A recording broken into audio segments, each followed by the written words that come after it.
Boa noite.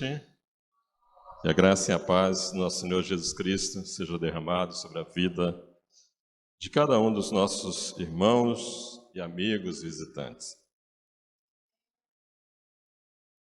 Eu trago o abraço da Igreja Batista Morada do Sol, uma igreja que tem crescido em número e principalmente em qualidade espiritual.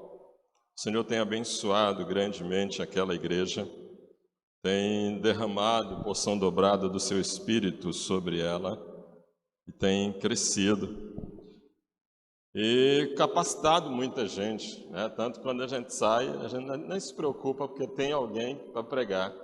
Hoje está lá o irmão Marcos Bittencourt, está pregando hoje, e ele até acha bom, ele é seminarista, está terminando. E ele sempre diz: pastor, quando o senhor sair, eu quero pregar. Eu digo: opa, que bom, isso é muito bom. E a igreja ela tem que ter essa visão de que ela continua funcionando mesmo quando o seu pastor não está presente. E em alguns lugares o pessoal pergunta se eu sou irmão do pastor Mendes. Outros dizem que se pergunta se eu sou filho do pastor Mendes. É papai. É papai. Nós estávamos um dia no congresso e alguém chegou e disse assim: é verdade que você é filho do pastor Mendes? Ele não estava perto e pensa como eu fiquei com vontade de dizer isso para ele. Estava contando as horas para dizer isso para ele. Mas não, nós só temos uma diferença de em média 5 anos e 6 meses. Não é uma diferença tão grande. Mas dizia um amigo meu que 365 dias tem vergonha, viu? Não é pouco não, a gente pensa que é pouco, mas não é não. Tem muita coisa para ser feito em 365 dias. Multiplicado por 5, aí é que não. Aí é que é muita coisa para ser feito. Então, para mim é uma alegria, é um orgulho de poder estar aqui para falar nessa noite para os irmãos sobre algo que é primordial na vida da igreja. E nos últimos dias nós temos observado como o mundo tem se comportado diante dessa situação. O nosso versículo para missões nacionais, os irmãos lembram qual é? Não, eu quero o endereço primeiro. O que diz João 3,16?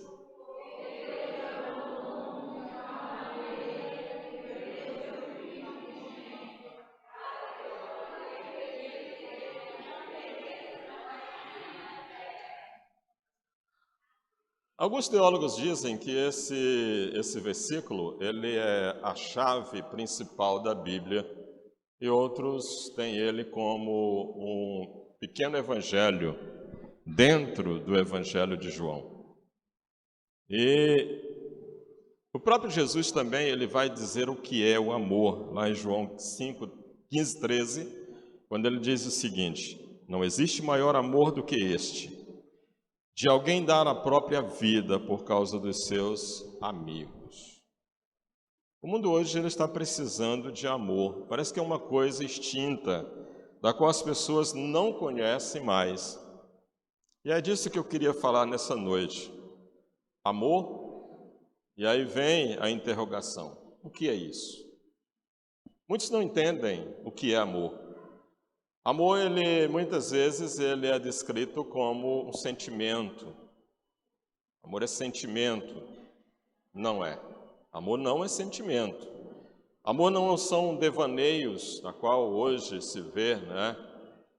E eu gostaria de pedir uma coisa para vocês. Quem estiver com o seu celular, por gentileza, guarde o seu celular. Faça isso, por gentileza. Guarde o seu celular, coloque no módulo silencioso, faça de conta que você não tem um celular aqui hoje à noite. Tá?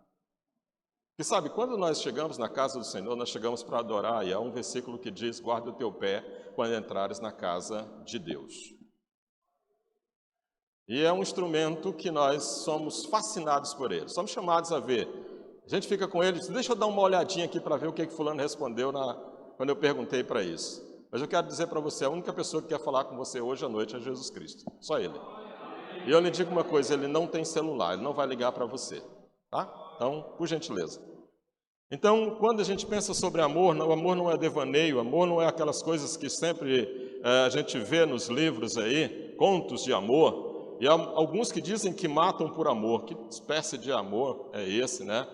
Que chega ao ponto de tirar a vida de outras pessoas. Porque o mundo pensa que amor é sentimento, e amor não é sentimento, amor é atitude. Não adianta, se você analisar, se Jesus tivesse somente nos amado com palavras, tivesse dito eu amo vocês, mas não tivesse colocado a sua vida ali à disposição para ser morto por nós, quem nós seríamos?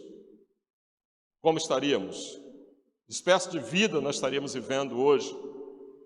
Mas sabe uma coisa que fascina o amor de Deus para conosco? É que mesmo em um mundo deturpado como nós vivemos hoje, o amor dele não esfria, não deixa de existir.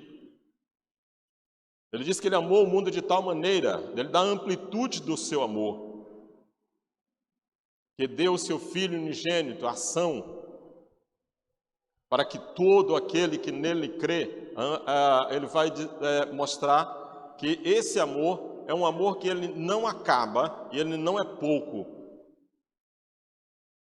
Ele diz a quantidade desse amor que é capaz de abraçar o mundo inteiro.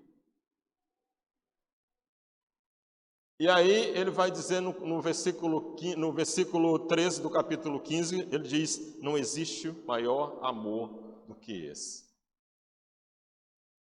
Quando pensamos em amor, nós amamos os nossos filhos, nós amamos a esposa, nós amamos nosso pai, mãe, os nossos familiares, irmãos. Mas o amor que foi derramado por Deus no mundo foi muito além disso. Na verdade, foi um amor derramado por pessoas da qual eram tidos como inimigos de Deus. Como inimigos de Deus. Sabe, a maior característica do amor é a dadivosidade. Ele diz que quem ama, dá. E é isso que é descrito lá em João 3,16. Isso deixa claro, Deus amou e deu o que tinha de mais importante. Quando a gente observa o texto lido de João 15:13, o texto, ele diz que Jesus, ele dimensiona a grandeza de seu amor em dar a sua vida pelos seus amigos.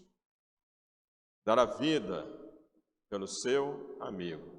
E nós mensuramos amigos, aqueles que sempre estão ao nosso lado, que sempre, quando nós precisamos deles, nós vamos atrás, eles nos ajudam. E até nós classificamos o amigo por aquele que nos ajuda e aquele que não tem como nos ajudar. Jesus, ele classifica o amigo a todos. Todos. Porque todas as pessoas são necessitadas e precisam do nosso amor. Até mesmo aquele que você não julga ser o seu amigo, é seu inimigo, você deve amá-lo também. Porque amar os amigos, os familiares é fácil, difícil é amar as pessoas que nós julgamos que não nos amam. E é esse o amor que é pedido de cada um de nós.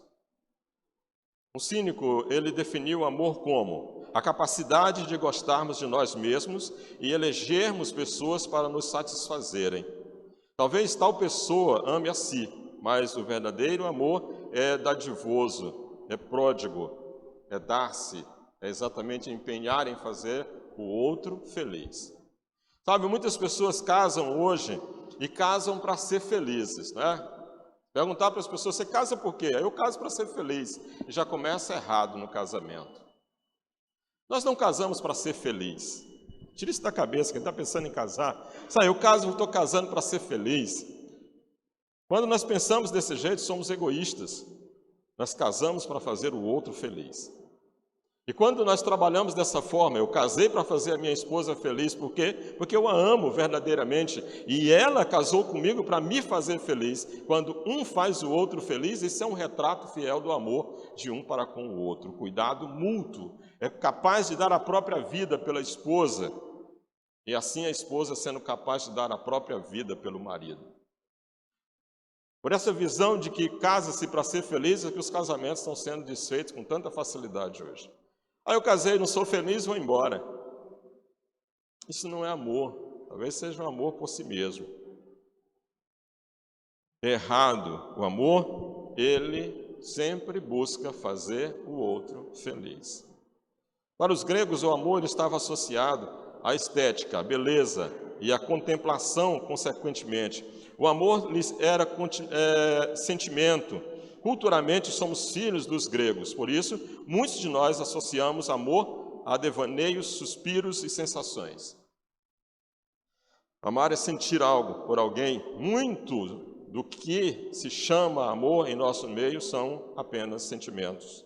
Inclusive, um livro de Walter Tosch com esse título, Amor, Sentimento a Ser Aprendido. Até mesmo em nossa espiritualidade, associamos nosso amor a Deus pelo que sentimos. Se temos boas emoções, estamos amando a Deus, isso é problemático. A maioria das pessoas vem ao templo, e eu estou falando de crentes, e algumas pessoas deixam a igreja porque dizem, não senti a presença de Deus. No culto eu não senti arrepios, eu não tive aqueles espasmos, por isso o culto não prestou.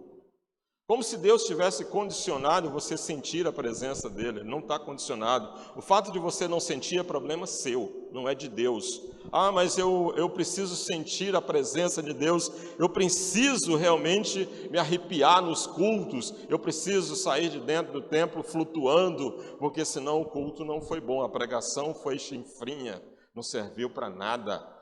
Onde nós precisamos entender que quando nós amamos verdadeiramente a Deus, não importa o lugar, nós sentiremos a sua presença e teremos sim alegria em estar na sua presença.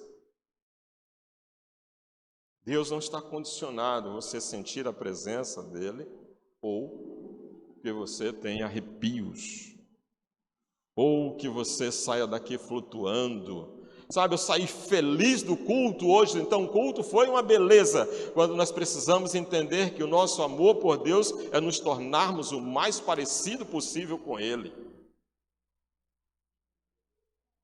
Nos tornarmos o mais parecido com Ele.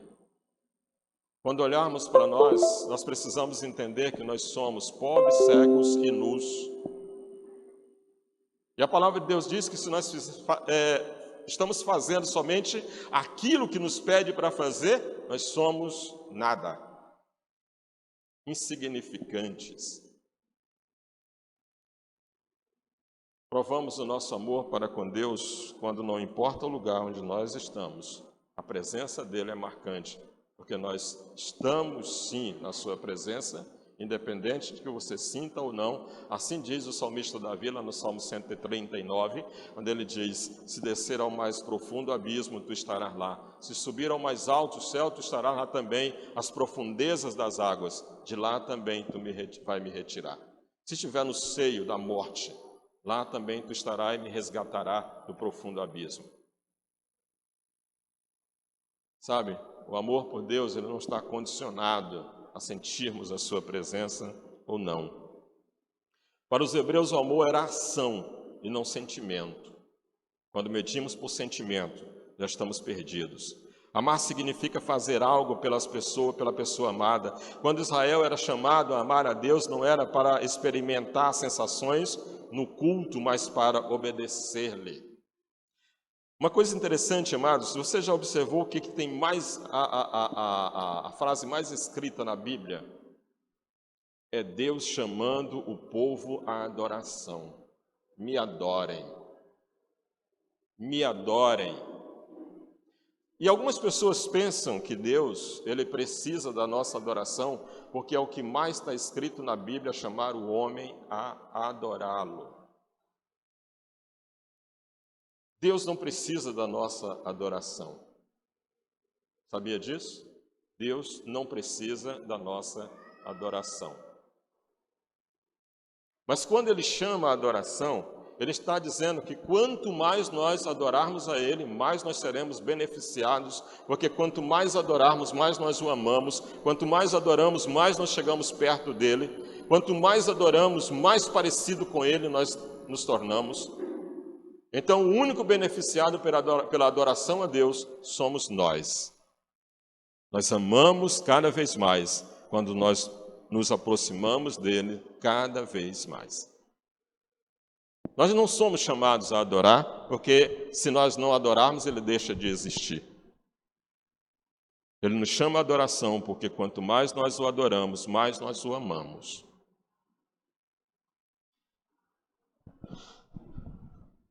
Não é sentir, mas fazer e praticar.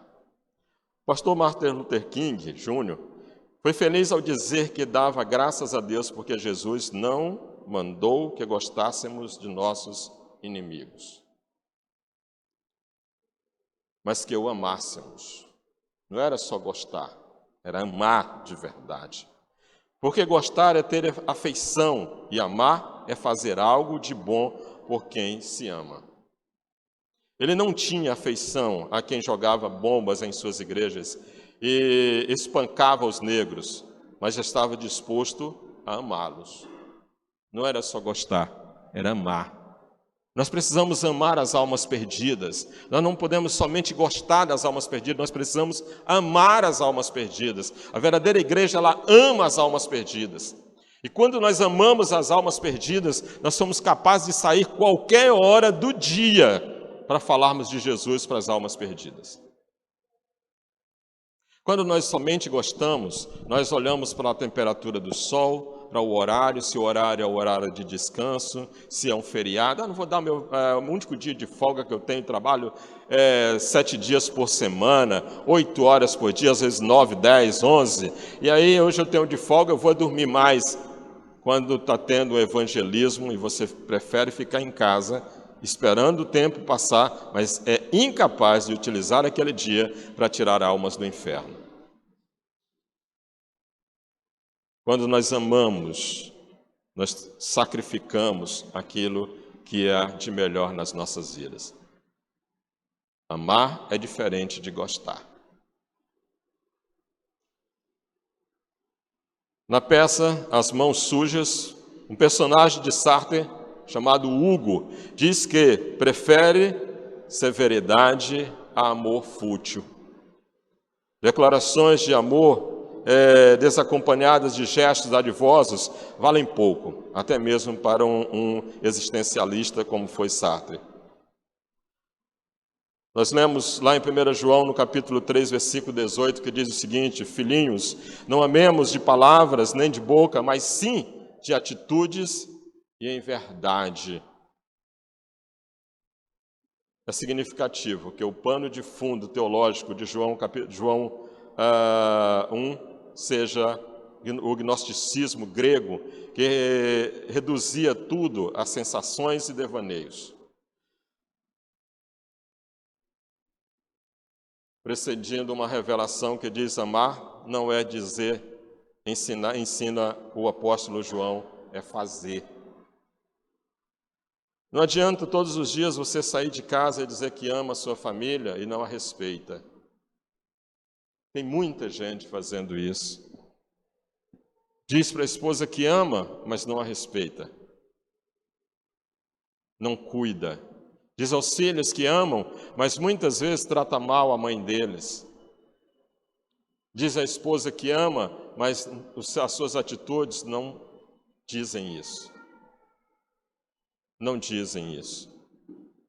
O amor ele precisa ser mostrado dia após dia.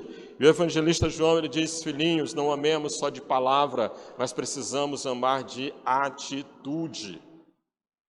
Atitudes dentro da igreja, o amor de um irmão para com o outro, o cuidado mútuo da igreja. Sabe, as igrejas muitas vezes estão se degradando porque um irmão não consegue amar o outro a ponto de cuidar do irmão e muitas vezes torce para que o irmão se dê mal, para que o irmão caia, e quando cai ele ainda diz: eu te avisei. E se você sabia que ele ia cair e não avisou antes, não ajudou antes, faz você mais pecador do que quem cometeu o pecado. Quando amamos verdadeiramente os nossos irmãos, nós amamos a ponto de cuidar deles, o cuidado mútuo, amados. Vida cristã não é fácil. Vida cristã é difícil, ela é prazerosa, mas ela é difícil. Mas quando nós nos ajudamos mutuamente, nós cuidamos uns dos outros, as coisas se tornam bem mais fáceis. Quando nós chegamos ao ponto de poder dizer para os irmãos amados, eu caí, eu tenho um problema sério, eu tenho uma fraqueza. E quando isso é trazido para dentro da igreja, a igreja não pensa nem um instante em fazer fofoca sobre o problema do irmão.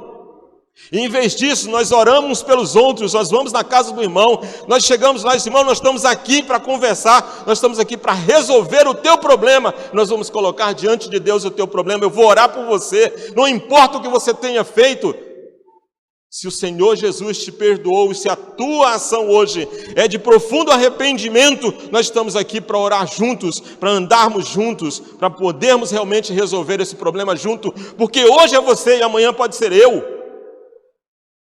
Sabe por que Paulo compara a igreja a um corpo? Porque um corpo bem ajustado, um corpo que cuida de cada membro, uma mão cuida da outra, cuida do pé, cuida da cabeça, cuida dos olhos. Sabe, o apóstolo Paulo faz uma boa comparação quando diz que a igreja é um corpo. Quando você for chamado a um ministério para trabalhar nele, os irmãos precisam ajudar para que esse ministério desenvolva. Mas sabe, amados, tem muita gente que torce para que o ministério dê errado, para que você possa dizer, ele não é capaz de fazer isso. A igreja, ela precisa se comportar como um corpo e amar cada membro dela. Ou muitas vezes nós simplesmente amamos uns e os outros bem distante. A igreja primitiva, ela crescia por causa do amor mútuo. E a palavra de Deus lá em Atos, começa a igreja dessa forma. Os irmãos tomando suas refeições juntos de casa em casa, sabe? E quando a gente começa a ler esses capítulos e versículos, a gente começa a ver uma unidade dentro da igreja. E a palavra de Deus diz que ela crescia, caía na graça do povo, porque o amor exercido dentro dela, não é que não tivesse defeitos, ela tinha, e muitos defeitos, mas sabe, o amor era predominante dentro da igreja. Porque pensem, amados, se Jesus ama a igreja, quem somos nós para odiar qualquer membro de dentro das nossas igrejas? Como pode isso? Muitas igrejas que estão se degradando, e o apóstolo Paulo chega ao ponto de dizer, sabe, eu não posso me afastar de vocês a ponto de que vocês possam se morder um ao outro. O amor, ele precisa ser exercido dentro das nossas igrejas, precisa ser exercido lá fora com as pessoas. Sabe, no ambiente de trabalho onde nós estamos, as pessoas precisam entender que quando nós chegamos, aquele local não pode ficar da mesma forma quando nós saímos. Ele precisa ter mudança. A palavra de Deus nos compara à luz. E a luz, quando chega, as trevas se dissipam. Tem muitas pessoas que no ambiente de trabalho, os amigos, os companheiros, os colegas de trabalho, odeiam determinado irmão porque ele é zangado, ele é uma pessoa difícil, é uma pessoa terrível para lidar, quando deveria ser a melhor pessoa que existe naquele ambiente. Precisa ser a pessoa que junta e não a pessoa que espalha, a pessoa que constrói pontes e não um homem ou uma mulher que destrói relacionamentos. Amor é algo a ser aprendido muitas vezes nas nossas vidas. O amor de Deus não é um amor de palavras. Sabe, muitas vezes a gente vê as pessoas cantando, louvando o Senhor dentro da igreja, participando de uma peça teatral, mostra a Bíblia como a sua única regra de fé e de prática, mas sabe, amados, nós precisamos aprender que a palavra de Deus, ela não pode ser só lida, ela não pode ser só carregada debaixo do braço. Não adianta você ter um exemplar da Bíblia dentro do seu carro se você não está lendo e vivendo aquilo que está escrito, porque a base da palavra de Deus é o amor. Sem ele, não há como haver vida cristã. Porque o que nos trouxe até aqui foi o amor de Deus por nós. Precisa-se entender isso. Porém, Deus comprova o seu amor para conosco pelo fato de ter Cristo morrido em nosso benefício, quando ainda estávamos no pecado, afirma o apóstolo Paulo quando escreve aos Romanos, lá no capítulo 5, versículo 8. Deus fala, mas não é qualquer coisa, é de agir. O seu amor é de atos. O nosso amor deve ser assim também. Temos muitas declarações pomposas, inclusive em nossos cultos. Mais ou menos, eu declaro. Hoje é o que mais a gente escuta, eu declaro. Mas nem sempre manifestamos esse amor em ações realmente comprobatórias. Creio que foi Francisco de Assis que disse essa frase. Pregue o Evangelho. Se for necessário, use palavras. Mas como assim? O Evangelho ele é pregado como nós nos comportamos no ambiente em que nós estamos. Não adianta você falar que Jesus ama alguém se as suas ações é de que é uma pessoa que não ama. A pregação do Evangelho é 90% vida cristã. É 90% aquele que está levando a palavra. 10% é o que você fala. Conta-se que um senhor, ele, ao se mudar para um bairro, ele observou que tinha uma família do outro lado da rua, e ele era um salvo na pessoa de Jesus Cristo, toda a sua família. E ele começou a convidar aquele rapaz para levar a sua família ao templo. E como a gente sempre faz, convida a pessoa e ele sempre dá uma desculpa. Não, mas hoje eu tenho um aniversário. Não, nesse domingo eu vou receber uma visita. E ele disse que todas as vezes que fazia esse convite, esse rapaz dava um jeito de sair pela tangente. Certo dia, ele saindo de casa, ele observou que aquele homem, ele abria a cortina e olhava como ele saía de casa. Então, todos os dias, quando ele saía de casa, ele beijava a esposa, beijava os filhos, eles faziam uma oração na porta de casa e ele saía para o trabalho. Uma certa vez, ele estava realizando um culto doméstico e observou que ele estava na calçada da casa dele, ouvindo os louvores dentro de casa. E ele disse que passou um ano convidando esse rapaz para ir levar a família dele até o templo. Um belo dia, ele estava se preparando para ir ao templo e aquele rapaz, ele viu que a campainha da casa dele tocou, era aquele rapaz com seus 3 filhos e a esposa, e disse, vocês vão ao templo hoje? Ele disse, vamos, pois nós iremos com vocês. Ele não havia feito o convite naquele domingo. E ao chegar naquela igreja, na hora em que foi feito o convite, toda aquela família aceitou a Jesus Cristo. E ele, confuso, pensou, como pode isso ter acontecido? Eu sempre convido ele a ir ao templo, ele nunca foi. E hoje ele toca a campainha da minha casa, convida para ir ao templo e toda a família aceita Jesus. E ele, curioso, foi perguntar para aquele rapaz, depois do culto, como pode ter acontecido isso? Ele disse, porque durante um ano eu observei como é que uma família que serve a Deus se comporta. E a minha família quer viver os princípios que você tem aplicado dentro da tua casa. Nós precisamos aprender isso, amados, que quando nós pregamos o Evangelho para Cristo, nós precisamos crer que realmente aquilo é verdade. E quando nós cremos, nós aplicamos isso nas nossas vidas, nas nossas famílias. É muito comum a gente ouvir as pessoas dizerem, eu não vou ser crente, porque para ser igual a que fulano, eu não irei. Muita gente está lançando pessoas no inferno, porque não tem atitudes de amor voltado para as pessoas e para as almas perdidas. Talvez até Deus esteja cansado de tanto falatório nosso, menos palavras. Pois Jesus amou os seus e deu sua vida por eles, amar é dar.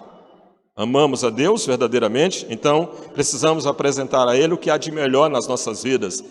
O que realmente temos dado a Ele? Pedimos cânticos, nós cantamos, fazemos tudo, fazemos petições, mas não oferecemos nada a Deus das nossas vidas. Amamos a igreja de Jesus verdadeiramente. O que lhe damos em troca? Apenas críticas e queixas. Muitos são afiados em falar mal da igreja. Muitos chegam em casa e pedem oração pelos seus filhos, pedem oração pelos seus familiares. Muitos são aqueles que, em cultos de oração, dizem: orem pela minha família para que todos se convertam. Mas quando chegam em casa, descarregam todo o dissabor que levam nos seus corações, dentro das suas casas. E assim não ganhamos a nossa família para Cristo. Não ganhamos a nossa família para Cristo. Muitos preferem falar mal do pastor. Preferem falar mal do pastor dentro das suas casas.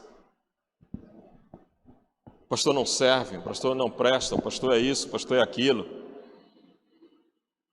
Quando nós precisamos chegar dentro das nossas casas, sabe, amados, nós só oferecemos aquilo que nós temos. Não há como oferecermos amor se não temos amor. Não há como dizer que amamos o pastor, a família pastoral, se nós não amamos. Se nós não o amamos. A família que ama o seu pastor, que ama a família pastoral, que cuida dessa família, é uma família bem resolvida dentro da casa de Deus. Mas aqueles que se atêm somente a falar mal do pastor, aquele que não vê qualidades, só defeitos. O apóstolo Paulo, na primeira carta de Paulo aos Coríntios, ele vai dizer: amados, quando eu estou com vocês, eu sou a melhor pessoa de todas. Estou parafraseando. Mas quando eu deixo a presença de vocês, eu não sirvo para nada. Eu sou um glutão, eu sou um festeiro, eu sou um charlatão, eu não sirvo para nada. Mas quando eu estou no meio de vocês, vocês batem nas minhas costas e dizem que eu sou o melhor dos melhores. Mas ele diz ainda: sou o que sou, amados, pela misericórdia de Deus. Precisamos amar verdadeiramente. E eu digo para vocês, não é porque é o meu irmão, o pastor dessa igreja. Amem o pastor de vocês. Porque ele vela por vocês, orando e apresentando a Deus todos os dias. E sabe, o coração de um pastor há espaço para todo mundo. Para todos. E sabe o que nos é ensinado? Eu vou revelar agora, se vocês não sabem. Sempre que nós conversamos, nós pensamos na seguinte forma: a ovelha mais rebelde é a que mais deve ter a nossa atenção. A pessoa que menos ama o pastor é aquela que o pastor mais cuida. Aí você vai pensar: agora não vou amar o pastor para ele cuidar mais de mim. Ame o seu pastor, porque ele também ama você, mais do que o que você possa imaginar. Mais do que o que você possa imaginar. O pastor, a pregação do pastor é o de menos que ele faz dentro da igreja. Porque enquanto muitas vezes você está dormindo, o pastor está orando por você. E tem muita gente que ainda liga para o pastor e aí a primeira coisa que diz é assim: pastor, você está dormindo? Como se nós tivéssemos sonos de táxi. Desculpa, tem algum taxista aqui? Mas se tiver, vai saber do que eu estou falando. Quando a gente vê uma pessoa que sente muito sono, a gente diz logo assim: aí tem sono de 10 taxistas. Pastor, não dorme muito, até porque não tem tempo para dormir. Pastor, ora pelas suas ovelhas, vela pelas suas ovelhas, apresenta as suas ovelhas a Deus. E quando a ovelha é mais rebelde, essa que mais apresentada a Deus. Amor é um sentimento a ser aprendido, amados. Mostremos o nosso amor a Deus e a nossos irmãos. Amor hebreu, bíblico, não grego. Amor como o de Jesus, não como dos gnósticos. Amor que realmente se doa. Amor que cuida. Um amor que investe tempo em fazer o outro feliz. Que Deus em Cristo abençoe essa igreja. Que essa igreja ame o seu pastor, que essa igreja ame cada um dos irmãos. E não esqueça disso, você é igreja. Você é essa igreja. Então, todas as vezes que tiver aquele comichão de falar alguma coisa mal dessa igreja, lembre, eu sou parte dessa igreja. E se eu falar mal dela, eu estou falando mal de mim mesmo. Mas se você amar essa igreja verdadeiramente, você está amando você mesmo e amando cada um dos irmãos. Que Deus abençoe. Deus Santo e Eterno Pai, nós te agradecemos, nós te louvamos, nós te bendizemos, Pai. Obrigado, Senhor Deus, pela vida dessa igreja. Deus, que a cada dia Tu esteja abençoando cada um desses irmãos, cada família que constitui essa igreja, Pai. Que a Tua boa mão esteja sobre ela. Abençoa o Teu servo, pastor, abençoa a família pastoral, dá sabedoria a cada dia, Senhor Deus. Meu Deus, muito obrigado pela oportunidade que Tu nos dá de poder trazer a Tua palavra nessa noite. Em nome de Jesus, é que nós te pedimos e te agradecemos. Amém e amém.